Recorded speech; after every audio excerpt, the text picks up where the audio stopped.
Sometimes a cat will fall out of a window or balcony, a byproduct, no doubt, of a cat doing cat things.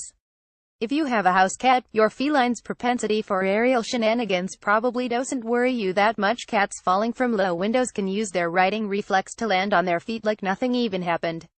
Fall from a higher story, though, in what researchers call high-rise syndrome, and they may not be as lucky.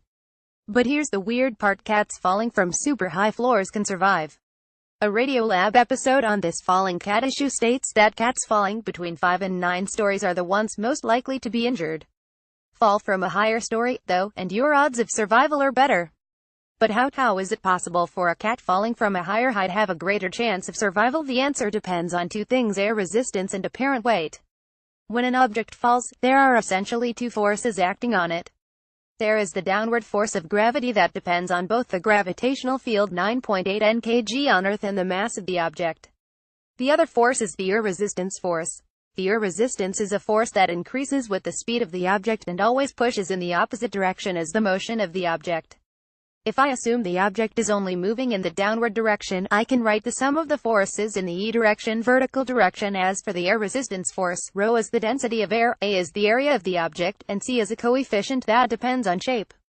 You can see that when the object first starts falling, the velocity would be 0, such that the total force would just be mg, like a free-falling object. One more note: I can estimate the cross-sectional area of a cat, but the drag coefficient will be a bit more difficult. When the speed increases to the point where the net force is 0, the gravitational force and the air resistance force balance, then the object will move at a constant speed. We call this the terminal velocity. But how do you find the velocity of a cat as it falls from a building? It's not such a simple problem, since the net force changes as it falls. Really, the only way to find the speed is to create a numerical calculation. With a numerical calculation, the motion is broken into many small steps of time.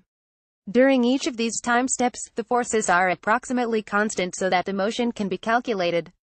The smaller the time steps, the better the calculation. However, the more time steps you have, the more calculations you need. Really, the only feasible way to do this is with a computer program.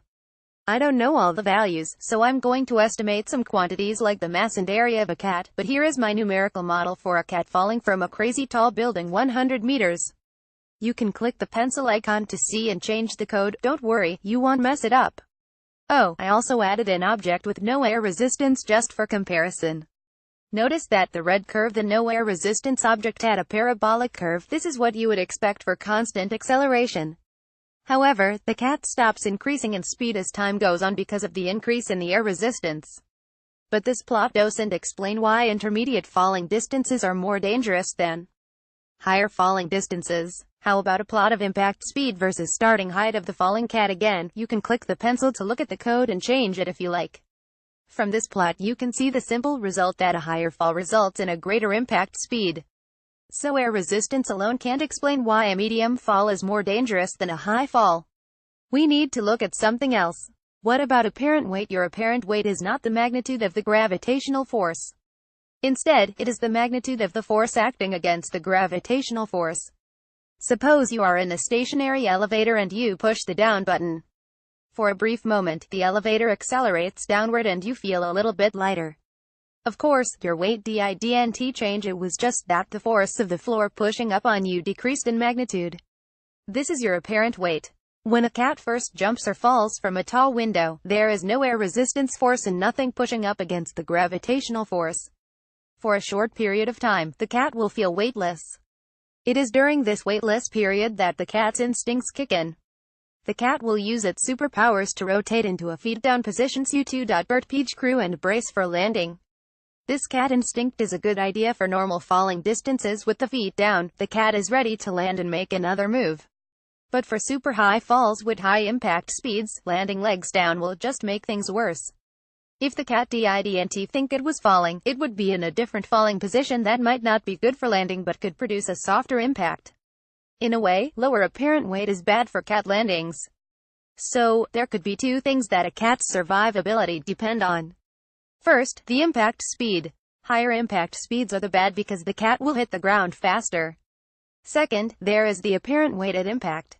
Lower apparent weights are bad because the cat will be in a position to land on the feet instead of spread out and relaxed.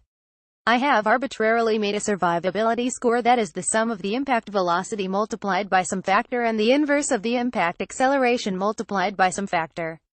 So you have two competing factors, but with opposite relationships to the starting height.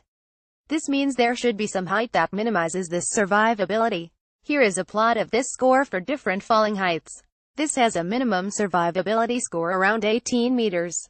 That's about 6 stories, right smack in the middle of the height range where experts predict cats are most likely to get hurt. Okay, I'm pretty happy with the way this turned out. Go ahead and make your own cat falling score and see what happens.